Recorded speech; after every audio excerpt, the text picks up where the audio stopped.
السلام علیکم دوستو، کیسے ہیں آپ سب؟ میں زبینہ فیاض ایک بار پھر آپ کے ساتھ میں شروع کر رہی ہوں دوستی دارم بائی اریج شاہ پارٹ 17۔ نور کو بہت سخت بھوک لگی ہوئی تھی۔ وہ تیار ہو کر نیچے چلی آئی تھی۔ اس نے سب سے پہلے کچن کا ہی رخ کیا تھا۔ باہر تو اسے اس وقت کوئی بھی نظر نہ آیا تھا، لیکن کچن کے دروازے پر قدم رکھتے ہی اندر ہمنا اور بڑی بی بی کام کرتی ہوئی نظر آئی۔ السلام علیکم، اس نے کچن کے دروازے پر رک کر اندر ان دونوں کو مخاطب کیا۔ اس کے چہرے پر ان کے بیٹے کی محبت کے رنگ دیکھ کر بڑی بی بی تو نہال ہو گئی، جبکہ اس کے شرمیلے سے انداز پر سلام کرنے پر ہمنا بھی مسکرا کر اس کی طرف دیکھنے لگی۔ وعلیکم السلام میرا بچہ، جیتی رہو، خوش رہو، سدا سہاگن رہو۔ بڑی بی بی نے آگے بڑھتے ہوئے اس کی پیشانی چومی۔ ارے بیٹا سائی، یہ تم نے کیا پہن لیا؟ میرے بچے، اگر تمہارے سائی نے تمہیں اس قدر سیدھی سادی حالت میں دیکھ لیا تو بہت غصہ ہوگا۔ نئی دلہن سجتی ہے، سنورتی ہے، اپنے شوہر کے نام کا سنگھار کرتی ہے، اور ایک تم ہو جو یوں سادہ سا جوڑا پہن کر نیچے آ گئی۔ ابھی ہم لوگوں کا آنا جانا ہے میری جان، اور ایک نئی نویلی دلہن کے چہرے پر شوہر کی محبت کے رنگ نظر آنے چاہیے۔ چلو جاؤ، جلدی سے کچھ کھا لو اور پھر تیار ہو کر آؤ۔ میں ثانیہ کو تمہاری مدد کے لیے بھیج دوں گی۔ زرنش کو تو پتہ نہیں سنان سائی کہاں لے گئے ہیں، ورنہ وہ تمہاری مدد کرتی۔ اور زاوش کالج گئی ہے، اسے تو پڑھائی کا بھوت سوار ہے، پتہ نہیں کہاں کا منسٹر لگنا ہے۔ انہیں زاوش کے کالج جانے پر وہ صبح سے ہی بہت غصہ تھا، اب اس کے سامنے بھی اپنا غصہ ظاہر کرنے لگی۔ جبکہ ان کے کہنے پر نور وہیں بیٹھ کر ناشتہ کرنے لگی تھی۔ اسے اس وقت بہت زیادہ بھوک لگی ہوئی تھی۔ اسے نیچے جاتے ہوئے بہت شرمندگی ہو رہی تھی کہ نہ جانے یہ سب لوگ کیا کہیں گے کہ وہ اتنی لیٹ کیوں جاگی ہے، لیکن اس بارے میں کسی نے کوئی سوال نہیں کیا تھا، بلکہ پہلے کی بنسبت اب وہ سب اس سے اور بھی زیادہ محبت جتا رہے تھے۔ وہ دارم سائی کہاں گئے ہیں؟ اس کے دل میں کب سے مچلتا سوال آخر وہ لبوں پر لے آئی تھی۔ وہ تمہاری پھپھو سائی کو ایئرپورٹ چھوڑنے گئے ہیں، آج ان کی فلائٹ تھی نا۔ واپسی کی ہمنا بیگم اسے جواب دیتی ساتھ اپنا کام کر رہی تھی۔ سارا پھپھو سائی صرف ان کی شادی کے لیے آئی ہوئی تھی، انہیں آج واپس جانا تھا۔ وہ کل رات ہی اس سے مل چکی تھی۔ پھپھو سائی کافی جولی طبیعت کی مالک تھی، ہر وقت ہنستی مسکراتی مستی مذاق کرتی رہتی تھی۔ انہیں دیکھ کر تو لگتا ہی نہیں تھا کہ وہ پیرس سے آئی تھی۔ کتنی جلدی گزر گیا ان کے ساتھ وقت، میں ان کو بہت مس کروں گی۔ ہاں بیٹا، وقت کا کہاں پتہ چلتا ہے، لیکن میرا نہیں خیال کہ وہ تمہیں انہیں زیادہ مس کرنے کی ضرورت پڑے گی، کیونکہ وہ جلد ہی واپس آنے والی ہے۔ اس بار بڑی بی بی نے ان کی باتوں میں حصہ لیا۔ وہ کیسے؟ کیا وہ واپس آنے والی ہے؟ اسے سچ میں خوشی ہوئی تھی۔ ہاں، اب وہ جلدی ہی واپس آئیں گی، ثنا کی بارات لے کر۔ اس نے اپنے بیٹے عارش کے لیے ہماری ثنا کا ہاتھ مانگا ہے، ہم جلد ہی شادی کر دیں گے، انہوں نے مسکراتے ہوئے بتایا۔ ان کی بات جان کر نہ جانے کیوں مسکرا بھی نہ سکی۔ ثنا تو دارم سائی سے محبت کرتی تھی، اور شاید دارم سائی بھی اس کے لیے جذبات رکھتے تھے۔ ہاں، یہ بات الگ ہے کہ شادی کے بعد اسے دارم کے کسی بھی انداز میں ایسا محسوس نہیں ہوا کہ ثنا کے ساتھ اس کا کسی بھی طرح کا رشتہ ہے۔ شاید دارم اسے بھلا کر اپنی زندگی میں آگے بڑھنا چاہتا تھا، لیکن کیا ثنا بھی ایسا چاہتی تھی؟ اس کے دماغ میں بس یہ سوال آیا تھا جس کا وہ جواب جاننا چاہتی تھی۔ کھانے سے فارغ ہو کر اسے اپنے موبائل کا خیال آیا، لیکن اس کا موبائل اوپر کمرے میں پڑا ہوا تھا۔ ہو سکتا ہے دارم سائی نے پھر سے کال کی ہو، مجھے اوپر جا کر چیک کرنا چاہیے۔ وہ کچھ سوچتے ہوئے اٹھ کر کچن سے باہر نکلنے لگی، جب اچانک ثنا اس سے ٹکراتے بچی۔ اس نے ایک نظر ثنا کو دیکھا، جس کی حالت کافی بگڑی ہوئی تھی، بکھرے بال، سرخ آنکھیں۔ اس کی حالت دیکھ کر صاف پتہ چل رہا تھا کہ کل کی ساری رات اس نے روتے ہوئے گزاری ہے۔ اسے دیکھ کر وہ نظر جھکاتے ہوئے آگے بڑھ گئی۔ اسے اس پر ترس تو آیا تھا، لیکن نہ جانے کیوں اس معاملے میں وہ مطلبی ہو گئی تھی، کیونکہ وہ جانتی تھی اگر اس معاملے میں وہ اس پر ترس کھاتی ہے تو نقصان اس کا ہوگا، اور اب تک جتنے نقصان وہ برداشت کر چکی تھی، مزید ہمت اس میں نہیں تھی۔ اب اپنی زندگی میں کچھ بھی کھونے کو تیار نہیں تھی۔ جو اس کا تھا اب وہ صرف اسی کا تھا۔ وہ اپنی چیزوں میں کبھی شیئرنگ نہیں کرتی تھی، تو وہ شخص تو اس کی محبت تھا۔ وہ خاموشی سے اوپر اپنے کمرے میں آ گئی۔ اس وقت ثنا اس کے دماغ پر بری طرح سے سوار تھی۔ اس کے بارے میں کچھ بھی سوچنا نہیں چاہتی تھی، لیکن پھر بھی وہ اپنی سوچ پر پہرا نہیں لگا پا رہی تھی۔ وہ شیشے کے سامنے کھڑی اپنی ہی سوچوں میں گم تھی جب اس کا فون بجا۔ موبائل اسکرین پر اپنی ماں کا نام جگمگاتا دیکھ اس نے فون اٹھا لیا تھا۔ دوسری طرف، اف سنان سائی، کتنی حسین جگہ ہے یہ پہاڑی، یہ جھرنے آپ کو پتہ ہے یہ ساری چیزیں مجھے کتنی پسند ہے۔ آپ مجھے یہاں لے کر آنے والے تھے اور اتنا تنگ کر رہے تھے۔ یہ کوئی ضروری کام ہے، بہت ضروری جگہ پر جانا ہے اور پتہ نہیں کیا کیا۔ مجھے تو لگا کہ آپ سچ میں مجھے اپنا کوئی مسئلہ بتانے لے کر جا رہے ہیں۔ اگر آپ مجھے بتا دیتے کہ آپ مجھے یہاں لے کر آنے والے ہیں تو میں خوشی خوشی پہلے ہی آپ کے ساتھ آ جاتی۔ وہ پہاڑیوں کے بیچوں بیچ خوبصورت نظارے کو دیکھتی بے حد خوشی سے بولی تو سنان مسکرا دیا۔ جانا اگر بتا دیتا تو پھر تمہیں سرپرائز کیسے دیتا؟ اور تمہیں پہلے ہی پتا ہوتا کہ میں تمہیں کہاں لے کر جانے والا ہوں تو تمہارے چہرے کی یہ خوشی اور ایکسائٹمنٹ تو مجھے دیکھنے کو نہیں ملتی۔ اسی لیے تو تمہیں چھپا کر آیا ہوں یہاں، اور ویسے بھی تو اماں سائی کے سامنے مجھے کوئی نہ کوئی بہانہ بنانا ہی تھا، تو کہہ دیا کہ کوئی مسئلہ ہو گیا ہے دوست کے گھر اور تمہیں وہ اپنے ساتھ لے کر جا رہا ہوں۔ پتہ نہیں اماں سائی کون سے خیالات رکھتی ہے۔ شادی کا جوڑا 7 دن اور پتہ نہیں کیا کیا بھوکتا ہوئے لہجے میں بولا۔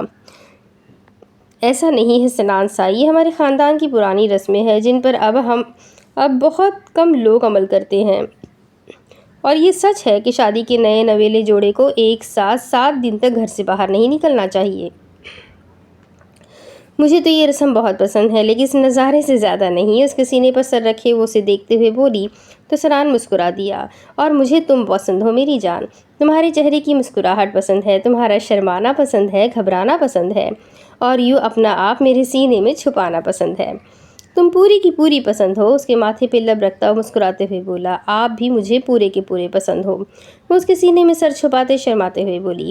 وہ تو ٹھیک ہے جانا، اب کچھ کھا لے، مجھے بہت بھوک لگی ہے۔ تمہیں یہاں لانے کے چکر میں صبح کا ناشتہ تک نہیں کیا میں نے۔ اس کا ہاتھ پکڑ کر وہ اسے پتھریلے راستے سے واپس نیچے لے جاتے ہوئے بولا۔ نہیں، تھوڑی دیر اور رکتے ہیں نا اس خوبصورت جگہ پر۔ میرا دل چاہتا ہے میں اس خوبصورت نظارے کو اپنی آنکھوں میں بسا لوں ہمیشہ کے لیے۔ وہ اس کا ہاتھ تھام کر اسے روکتے ہوئے بولی۔ میری جان، میں تمہیں یہاں واپس لے آؤں گا، تم جب چاہو یہاں لے آؤں گا۔ یار ابھی چلتے ہیں نا، بہت بھوک لگی ہے اور یہ جگہ اتنی بھی دور نہیں ہے کہ ہم یہاں واپس نہ آ پائے۔ Don't worry. وہ اس کا ہاتھ تھامتے ہوئے اسے اپنے ساتھ لگاتا واپس نیچے کی جانب جانے لگا جب اس کا فون بجا۔ ارے یار، کس کا فون آ گیا؟ کیا انہیں نہیں پتا ہے نئے نویلے کپل کو تنگ نہیں کیا جاتا؟ وہ جیب سے فون نکالتے ہوئے بولا تو زرنش مسکرائی، جبکہ فون پر جگمگاتا نمبر دیکھ کر اس کی ساری شوخی ہوا ہو گئی تھی۔ اس نے فوراً فون بند کر کے واپس اپنی جیب میں ڈال دیا۔ کیا ہوا سنان سائی، کس کا فون تھا؟ آپ نے بند کیوں کر دیا؟ بات تو کر لیتے۔ اسے فون بند کرتے دیکھ کر وہ اس سے سوال کرنے لگی۔ چھوڑو جانا، فضول تھا، پتہ نہیں کون فضول لوگ تھے، ان کے پاس شاید بہت فارغ ٹائم ہوتا ہے، جب چاہے جسے چاہے تنگ کرنے لگتے ہیں، لیکن میرے پاس کوئی فالتو ٹائم نہیں ہے۔ اس وقت میں اپنی بیوی کے ساتھ اپنا ایک ایک لمحہ خوبصورت بنانا چاہتا ہوں۔ اسے اپنے ساتھ لگایا پیار سے مسکراتے ہوئے بولا۔ زرنش بھی مسکرا دی۔ دوسری طرف السلام علیکم موم، کیسی ہے آپ؟ اس نے فون کان سے لگاتے ہوئے سوال کیا۔ کہاں ہو تم نور؟ میں کل سے تمہیں مسلسل فون کرنے کی کوشش کر رہی ہوں، میرا فون کیوں نہیں اٹھا رہی تھی؟ تمہیں پتہ ہے میں یہاں کتنی پریشان تھی۔ اس کے سلام کا جواب دینا اس نے ضروری نہ سمجھا، جبکہ اس کا فون اٹھاتے ہی وہ اپنی باتیں شروع کر چکی تھی۔ جی میرا فون بند ہو گیا تھا، اب آن کیا ہے۔ آپ کیوں کر رہی تھی مجھے بار بار فون؟ خیریت تو تھی نا؟ اس کے لہجے میں کسی بھی قسم کی اپنائیت نہ محسوس کرتے ہوئے وہ نارمل انداز میں پوچھنے لگی۔ کیوں کر رہی تھی کا کیا مطلب ہے؟ میں پریشان تھی تمہارے لیے یہاں۔ بتاؤ مجھے، وہاں سب کچھ ٹھیک تو ہے نا؟ تم اور دارم، میرا مطلب ہے دارم نے تمہارے ساتھ کسی طرح کی کوئی زبردستی یا بدتمیزی کرنے کی کوشش تو نہیں کی نا؟ دیکھ نور، مجھ سے کچھ بھی مت چھپانا، میں پہلے ہی بہت زیادہ پریشان ہوں۔ یہاں میرا دماغ خراب ہو گیا ہے سوچ کر کہ کہیں وہ دارم تمہارے قریب نہ آ جائے۔ جتنا ہو سکے اس دارم سے دور رہنا، اس کے ساتھ کسی طرح کا کوئی تعلق مت رکھنا۔ سن رہی ہو نا میری بات کو؟ تم وہاں صرف جائیداد کے لیے گئی ہو، وہاں تمہارا کسی چیز سے کوئی لینا دینا نہیں ہے۔ یہ بات اپنے دماغ میں اچھی طرح سے لاک کر لو۔ میں تمہیں سب کچھ بتا چکی ہوں، سب کے بارے میں۔ ان سب کے ڈراموں میں مت آنا، خبردار، جو ان کی چکنی چپڑی باتوں میں بہک کر اپنا نقصان کیا تم نے۔ یاد رکھنا کہ تمہارا مقصد صرف اور صرف اپنی دولت حاصل کر کے یہاں واپس آنا ہے۔ یہاں آ کر تم اپنی زندگی کی آزادی کی شروعات کرو گی۔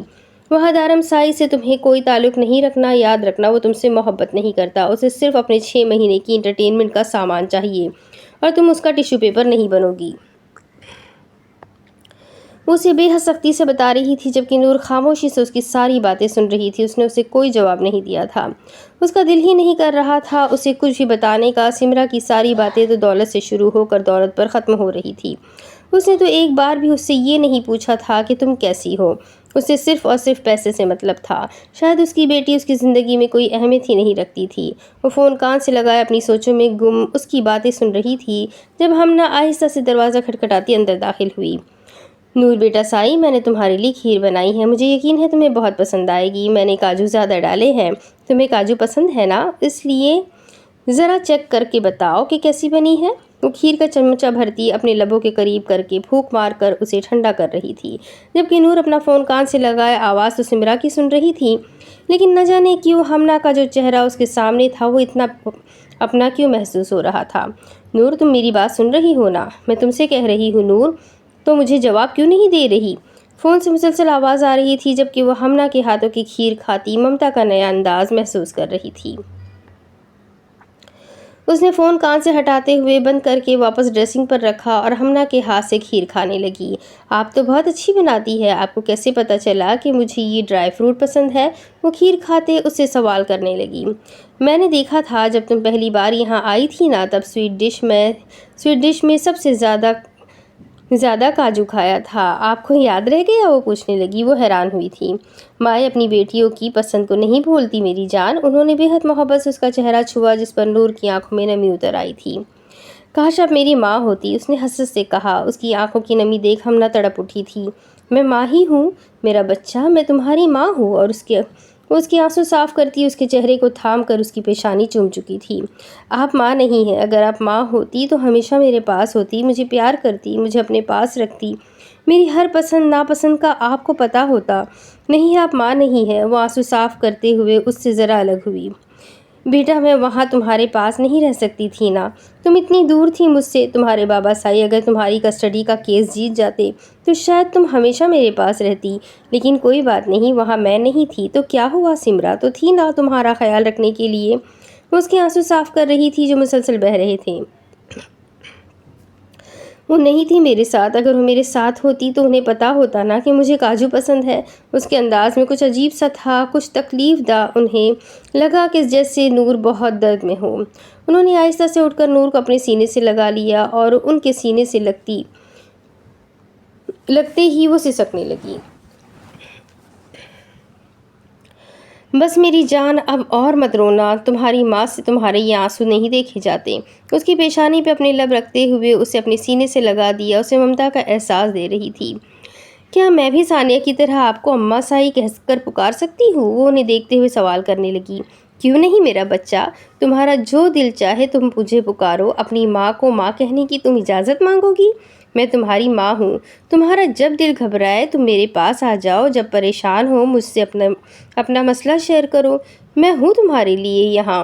تمہاری اماں سائی ہمیشہ تمہارے پاس ہے میری جان، اس کی پیٹھ سہلاتی ہوئی بولی، جبکہ نور اس کے سینے میں سر چھپائے اس نئے انوکھے احساس کو محسوس کر رہی تھی۔ دارم کے واپس آنے سے پہلے ہی وہ اپنے آپ کو تیار کر چکی تھی۔ اس نے سرخ رنگ کا بے حد خوبصورت جوڑا زیب تن کر رکھا تھا جو اس پر بہت زیادہ کھل رہا تھا۔ ایک تو یہ رنگ کچھ ایسا تھا جو لگتا تھا کہ شاید اسی کے لیے ہی بنایا گیا ہے، اور دوسرا اسے آج ہی پتہ چلا تھا کہ یہ رنگ دارم کا موسٹ فیوریٹ ہے۔ وہ تو دارم سائی کے پیار میں اس طرح سے ڈوبی تھی کہ اس کا دل چاہتا تھا کہ اپنے آپ کو پوری طرح دارم سائی کی پسند میں ڈھال لے، اس کے رنگ میں پوری طرح سے رنگ جائے، لیکن ابھی اس چیز کے لیے وقت تھا۔ ابھی تو اس نے دارم سائی کی محبت کی نہ جانے کتنی بہاریں دیکھنی تھی۔ اس نے دارم کو دوبارہ فون تو نہیں کیا تھا، لیکن اس کی نگاہ بھٹک کر دروازے کی جانب جا رہی تھی۔ وہ بے تابی سے اس کی واپسی کا انتظار کر رہی تھی، اور ایک وہ تھا جو اتنا ظالم بنا ہوا تھا کہ واپسی کا نام بھی نہیں لے رہا تھا۔ ہمنا بار بار اس کے دروازے کی جانب دیکھنے پر مسکرا دیتی۔ اپنی بیٹی کا بے تابی سے شوہر کا انتظار کرنا انہیں بہت اچھا لگا تھا۔ وہ اپنے ہی خیالوں میں کھوئی ہوئی تھی جب اسے باہر سے مردانہ آواز سنائی دی۔ وہ اسی کی آواز تھی۔ وہ اٹھ کر کھڑی ہو کر دروازے کی جانب دیکھنے لگی۔ بیٹا سائی، آپ کا شوہر یہیں پر آئے گا، فکر نہ کریں، آرام سے بیٹھ جائے، وہ دروازے تک آ گیا ہے، اندر بھی آ جائے گا۔ اصغر صاحب جو کب سے اسے دیکھ رہے تھے، اس کے یوں اچانک کھڑے ہونے پر اسے نرمی سے سمجھاتے ہوئے بولے، جبکہ اس کی یہ حرکت زاوش اور زرنش کے ساتھ ساتھ سنان کے چہرے پر بھی مسکراہٹ لے آئی تھی۔ مہربانی مجھے ان سے کچھ بات کرنی تھی، اس لیے وہ کچھ شرمندہ ہوتے ہوئے واپس آ بیٹھی، جبکہ نگاہ اب بھی دروازے کی جانب اڑ رہی تھی۔ اصغر شاہ کو کچھ دن پہلے تک اپنا یہ فیصلہ غلط لگ رہا تھا، لیکن نور اور دارم کو ایک دوسرے کے ساتھ یوں مطمئن دیکھ کر وہ بھی اب ریلیکس ہو چکے تھے۔ دارم سائی نے اندر قدم رکھا تو نور نے چور نگاہ سے اسے دیکھا تھا۔ السلام علیکم بابا سائی، کیسے ہیں آپ؟ وہ بابا سائی سے سلام دعا کرتے ہوئے ایک نگاہ در پر ڈال کر سنان سائی کے پاس جا بیٹھا۔ وعلیکم السلام، الحمدللہ بیٹا سائی، میں تو بالکل ٹھیک ہوں، لیکن تمہاری بیوی نے تم سے کوئی بات کرنی تھی، کافی دیر سے تمہارا انتظار کر رہی تھی۔ اس نے تو نگاہیں دروازے پر ہی جما لی تھی۔ ہاں بولو بیٹا سائی، بولو، کیا کہنا چاہتی تھی؟ آ گیا تمہارا شوہر، وہ دارم کو بتاتے ہوئے نور سے مخاطب ہوئے تو وہ ہڑبڑا سی گئی۔ میں تو کچھ نہیں، اس نے گھبرائے ہوئے لہجے میں انہیں دیکھ کر کہا تو نہ جانے کیوں دارم کے لبوں کی تراش میں مسکراہٹ گہری ہوئی۔ بابا سائی، وہ اکیلے میں بات کرے گی، آپ بتائیں آپ کی طبیعت کیسی ہے؟ میں نے سنا ہے رات آپ کا بی پی ہائی ہو گیا تھا۔ ان کا دھیان اپنی جانب کرتے ہوئے بولا، جبکہ نور کی گھبراہٹ میں اضافہ ہو رہا تھا۔ ہاں الحمدللہ بیٹا، میں بالکل ٹھیک ٹھاک ہوں، ہاں تھوڑا سا بی پی ہائی ہو گیا تھا، لیکن اب میں بالکل ٹھیک ہوں، بابا سائی نے مسکراتے ہوئے کہا۔ دارم کو خوش و خرم دیکھ کر وہ بے حد پرسکون تھے۔ چلو شکر ہے اللہ پاک کا، چلو میرے کپڑے نکال کر دو مجھے، میں فریش ہو کر آتا ہوں، ان کے قریب سے اٹھتے ہوئے وہ بولا تو نور نے ہاں میں سر ہلا دیا اور اس کے پیچھے چل دی۔ تایا سائی، یہ نور بڑی جلدی نہیں سدھر گئی، مجھے تو لگا تھا کہ یہ ابھی ہمارے لیے مزید مشکل کرے گی، لیکن دارم سائی نے تو اسے بڑی جلدی سیدھا کر دیا۔ سنان ان کے قریب جھکتے ہوئے بے حد آہستہ آواز میں بولا، بیٹا سائی، محبت ہر مرض کا علاج ہے۔ نور کو محبت کی ضرورت تھی، توجہ کی ضرورت تھی، اور اس کی ماں کے پاس اتنا وقت تھا نہیں کہ وہ اسے محبت اور توجہ دیتی۔ یہ اس کی نظر اندازی کا شکار ہوئی ہے۔ یہاں ہر کوئی اس سے محبت کرتا ہے، اسے چاہتا ہے، اس کے ساتھ وقت گزارنا چاہتا ہے۔ اتنے بڑے ملک میں وہ تنہا اور اکیلی تھی، اور ایسے میں انسان کی ذہن میں جو سوچ آتی ہے وہ اسے ہی صحیح تصور کرنے لگتا ہے۔ نور نے بھی ہمارے بارے میں بہت غلط سوچ رکھا تھا، اور وہ اس غلط کو ہی صحیح مانتی تھی، لیکن اب آہستہ آہستہ اس کی غلط فہمی دور ہو رہی ہے، وہ ہمیں سمجھ رہی ہے، اس لیے اس کا انداز اور سوچ بدل رہی ہے۔ یہ تو بہت اچھی بات ہے تایا سائی، ورنہ نور کو لے کر میں کافی زیادہ سوچ میں تھا کہ آگے جا کر دارم سائی کی زندگی کیسی ہوگی، لیکن شکر ہے اللہ کا کہ نور اپنی اور دارم سائی کی شادی کو قبول کر چکی ہے، اور کافی خوش بھی لگ رہی ہے۔ سنان نے مسکراتے ہوئے کہا تو بابا سائی نے بھی ہاں میں سر ہلایا۔ وہ اس کے پیچھے پیچھے آتے کمرے میں داخل ہوئی تھی۔ دارم اس کے آگے آگے چل رہا تھا۔ اس نے جیسے ہی کمرے کے اندر قدم رکھے وہ پیچھے ہوا، اور اچانک ہی دروازہ بند کرتے ہوئے اس نے اسے بے حد قریب کھینچ لیا۔ تو تم میری واپسی کا انتظار کر رہی تھی؟ اس کے چہرے پر جھکتے ہوئے وہ سوال کرنے لگا۔ اس کے لبوں کا بے لگام لمس وہ اپنے رخسار پر محسوس کر رہی تھی۔ نہیں، میں تو نہیں کر رہی تھی آپ کا انتظار، وہ تو بابا سائی نے پوچھا تو میں نے کہہ دیا کہ آپ سے کوئی بات کرنی ہے، لیکن آپ تو جانتے ہیں میں بھلا آپ سے کیا بات کروں گی۔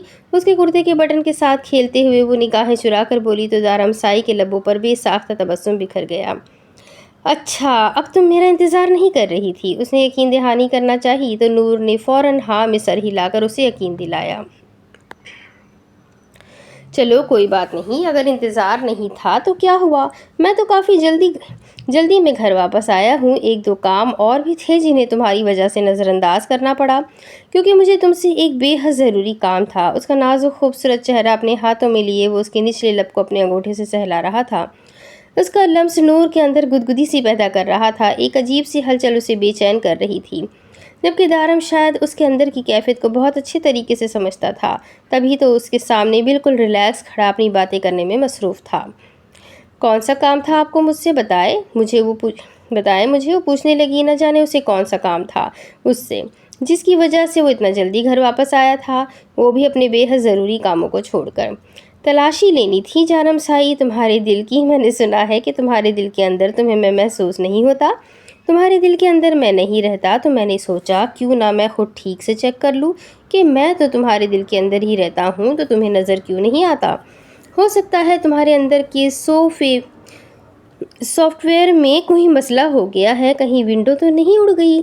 چیک کرنا پڑے گا اس کا۔ دوپٹہ الگ کرتے ہوئے وہ اس کے نازک کمر میں دوپٹہ ڈالتے اسے اپنے بے حد قریب کھینچ چکا تھا، جبکہ لب اس کی گردن پر بے لگام چھوڑتا وہ جا بجا اسے اپنی شدت سے بے حال کرنے لگا۔ وہ جتنا اس سے دور جانے کی کوشش کرتی دارم اس کے دوپٹے اور کمر کے بیچ کا فاصلہ اتنا ہی کم کر دیتا۔ اس کی جا بجا لب سے وہ بے حال ہوتی اس کی باہوں میں بری طرح سے قید تھی جب اچانک دارم نے اسے اپنے بازوؤں میں اٹھاتے ہوئے اسے بیڈ کی طرف لایا اور آہستہ سے اسے بیڈ پر لٹاتا خود بھی اس کے ساتھ ہی لیٹ کر اس کے نازک وجود کو خود سے لگا چکا تھا۔ اب بتاؤ کیا کیا سارا دن، مجھے مس کیا یا نہیں؟ اس کے ماتھے پر اپنے لب رکھتا وہ اسے اپنے سینے سے لگا چکا تھا۔ نہیں، میں نے تو آپ کو مس نہیں کیا، اس کے بٹن کے ساتھ کھیلتے وہ شرارتی لہجے میں گویا ہوئی۔ کیا مطلب تم نے مجھے بالکل بھی مس نہیں کیا؟ وہ اسے دیکھتے ہوئے ذرا سختی سے بولا تو نور اس کی بےتابی پر فوراً نام سر ہلاتے کھلکھلائی۔ اس کا مطلب تو یہ ہوا کہ میری محبتوں اور قربتوں نے ابھی تک تو ٹھیک سے اثر نہیں کیا تم پر۔ کوئی بات نہیں، اس بار ایسا لمس چھوڑوں گا کہ تمہاری روح بھی مجھے مس کرنے پر مجبور ہو جائے گی۔ وہ اس کے دونوں بازو تھام کر تکیے سے لگاتا اس کے اوپر اپنا سایہ سا بنا گیا۔ نہیں نہیں، میں نے مس کیا آپ کو تھوڑا سا۔ اس کی جسارتوں کو محسوس کرتے ہی وہ لائن پر آ گئی تھی۔ تھوڑا سا مس کرنے کا کیا فائدہ جانم سائی، میں تو چاہتا ہوں کہ تمہاری روح میرے انتظار میں تڑپ اٹھے۔ تم میری واپسی کی دعائیں مانگو، میرا راستہ دیکھتے تمہاری آنکھیں کبھی نہ تھکے۔ اسے خود میں قید کیے وہ جا بجا اس کی گردن پر اپنے لب رکھتا مدہوش لہجے میں بولا۔ بولو کب کرو گی اتنا مس مجھے؟ اس کے ہونٹوں کو اپنے لبوں سے چھوتے وہ اسے آزاد کرنے کے موڈ میں تو نہیں تھا، لیکن پھر بھی سوال کرنا شاید ضروری تھا۔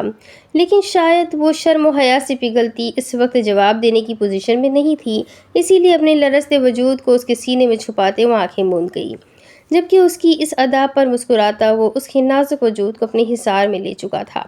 وہ اس سے جس سوال کا جواب مانگ رہا تھا وہ تو اس کے سامنے تھا، کیونکہ دروازے کے سامنے پار لگے شیشے سے وہ اس کی نگاہوں کو محسوس کر رہا تھا جو بری طرح دروازے پر جمی ہوئی تھی۔ وہ جان بوجھ کر اندر لیٹ گیا تھا، کیونکہ اس کی آنکھوں میں اپنے لیے انتظار دیکھ کر وہ اندر تک سرشار ہو گیا تھا۔ یہ اس کی خواہش تھی کہ وہ ہر روز اس کا اسی طرح سے انتظار کرے، اور وہ جانتا تھا کہ ایسا ہی ہوگا۔ اس کی محبت ہر روز انتظار کرتی اسے یوں ہی اپنی پناہوں میں ملے گی اور وہی اسے خود میں سمیٹ لے گا۔ اماں سائی، یہ آپ کس کے لیے بنا رہی ہیں؟ اماں سائی کو کچن میں مصروف دیکھ کر وہ ان کے پاس آ گئی تھی جب اسے پتہ چلا کہ آج کھانے میں سب کچھ زرنش کی پسند کا بن رہا ہے۔ زرنش کو گجریلا بے حد پسند تھا اور اس کی پسند کو مد نظر رکھتے ہوئے اماں سائی نے سب کچھ اپنے ہاتھوں سے بنایا تھا۔ یہ سب کچھ زرنش کے لیے ہے، میری فرمانبردار اور سمجھدار بچی۔ ان کے لہجے میں زرنش کے لیے محبت ہی۔ اماں سائی، زرنش ادیب فرمانبردار اور سمجھدار کیسے ہوئی؟ ذرا یہ بھی سمجھا دیں مجھے۔ اس میں کنفیوز ہوتے ہوئے پوچھا۔ بیٹا سائی، یہ اس کی فرمانبرداری ہی تو ہے کہ اس نے اپنے بابا سائی کا مان رکھتے ہوئے ایک بار بھی نہیں پوچھا کہ اس کا دلہا کون ہے، اور یہ اس کی سمجھداری ہی ہے کہ شادی کے بعد وہ سب کچھ اتنے اچھے سے سنبھال رہی ہے۔ وہ اسے سمجھاتے ہوئے بولی تو زاوش نے ہاں میں سر ہلایا۔ اچھا، تو یہ ہے فرمانبرداری اور سمجھداری، اس حساب سے تو میں بھی آپ کی سب سے فرمانبردار اور سمجھدار اولاد ہوں۔ میرے لیے رسگلے بنائے نا۔ ان کی ساری بات کا مطلب سمجھتے ہوئے وہ اپنے مطلب پر آ گئی تھی۔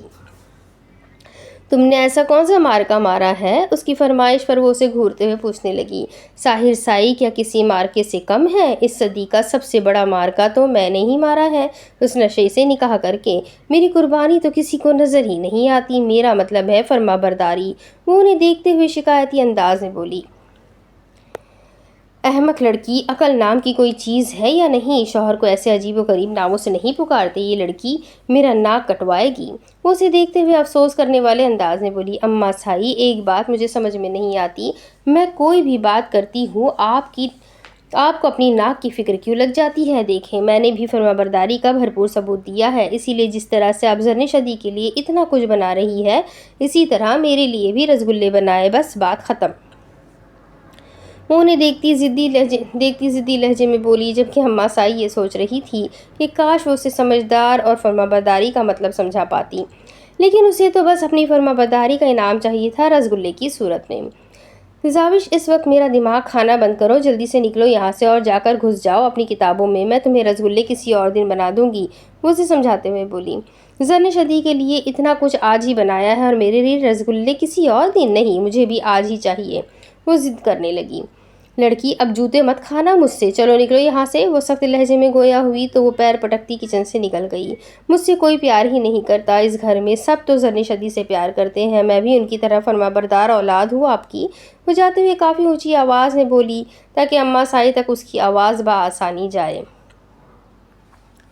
نہ جانے کیوں آج اس کا اتنا دل کر رہا تھا رسگلے کھانے کا، جہاں زرنی شدی کے لیے اتنا کچھ بن رہا تھا وہاں اگر اس کے لیے بھی رسگلے بن جاتے تو کیا ہو جاتا، لیکن نہیں، اسے تو کچرے کے ڈھیر سے اٹھا کر لایا گیا تھا، اس کے لیے کوئی رسگلے کیوں بناتا؟ کیا ہوا، تم رو کیوں رہی ہو؟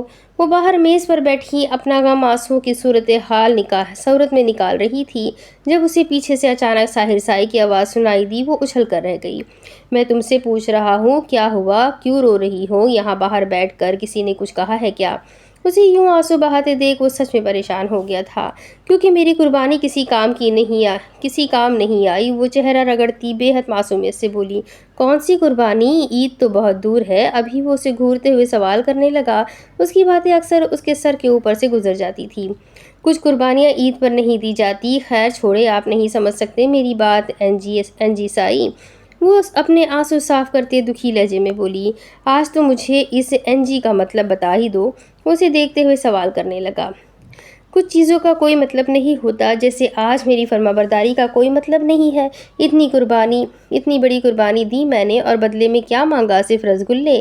لیکن میری ظالم ماں میرے لیے رسگلے نہیں بنا سکتی، بس یہی میرے نصیب۔ وہ اوور ایکٹنگ کرتی اس کے سامنے سے ہٹتے ہوئے سیڑھیاں چڑھ گئی، جبکہ ساحر سائی کو سمجھ نہیں آ رہا تھا وہ اس کی باتوں پر پریشان ہو یا کہا لگائے۔ نوٹنکی، پتہ نہیں تائی اماں سائی نے کیا کھا کر پیدا کیا تھا اس کو۔ وہ نفی میں سر ہلاتا اپنے کمرے کی جانب چلا گیا جب خیال آیا کہ یہ سارا ڈرامہ وہ رسگلہ کھانے کے لیے کر رہی تھی۔ وہ بچپن سے ہی رسگلوں کی دیوانی تھی، رسگلے کھلا کر اس سے کوئی بھی کام بآسانی کروایا جا سکتا تھا۔ ہاں، اسے اس سے کوئی کام تو نہیں تھا، لیکن نہ جانے کیوں وہ اپنی وجہ سے اس کے چہرے پر مسکراہٹ لانا چاہتا تھا۔ تو زاوش بی بی نے رسگلے کھانے میں کوئی بات نہیں کھلا دیتے ہیں۔ اب شوہر ہونے کے ناطے میں اتنا تو کر ہی سکتا ہوں اس کے لیے، لاتا ہوں فریج میں رکھ دوں گا، اپنے ہاتھوں سے دے کر سر پر ہرگز نہیں چڑھاؤں گا۔ اس نے سوچتے ہوئے باہر کا رخ کیا۔ وہ اس کی خواہش پوری کرنا چاہتا تھا، یہ الگ بات تھی، لیکن اپنی انا کو وہ 1 انچ بھی نیچے کیوں آنے دے؟ تم یہاں ہو، میں کب سے تمہیں ڈھونڈ رہا ہوں۔ وہ اسے ہر طرف دیکھ کر اب اس کے کمرے کی جانب آیا تھا، جہاں وہ بیٹھی اب تک اپنے رسگلے کا دک بنا رہی تھی۔ ہاں میں یہی ہوں، مجھ غریب نے کہاں جانا ہے، مجھ سے تو کوئی پیار بھی نہیں کرتا اس گھر میں۔ اپنی بات کے اینڈ میں اس نے پھر سے اپنا پرانا ڈائلاگ مارا، جو اس کا موسٹ فیورٹ بھی تھا۔ جب کوئی اس کی بات نہیں مانتا تھا تو وہ اسی طرح ایموشنل بلیک میلنگ سے اپنی بات منواتی تھی۔ اٹھو، دماغ خراب کرنا بند کرو، بھوک لگی ہے مجھے، کھانا گرم کر کے دو۔ وہ اسے غصے سے ڈانٹتے ہوئے بولا، پتہ نہیں اس لڑکی کے دماغ میں آخر یہ سارے فطور آتے کہاں سے تھے۔ وہی تو کہہ رہی ہوں کہ سب کا دماغ خراب میں ہی کرتی ہوں، میں بالکل بھی عقل مند نہیں ہوں نا، اسی لیے تو مجھ سے کوئی پیار نہیں کرتا۔ ہر وقت ہر کوئی مجھ پر غصہ کرتا رہتا ہے، کوئی جوتا دکھاتا ہے تو کوئی آنکھیں۔ جوتے کے بارے میں تو وہ اپنی ماں کی بات کر رہی تھی اور یقیناً آنکھوں پر اس نے اسی کو تصور کیا تھا۔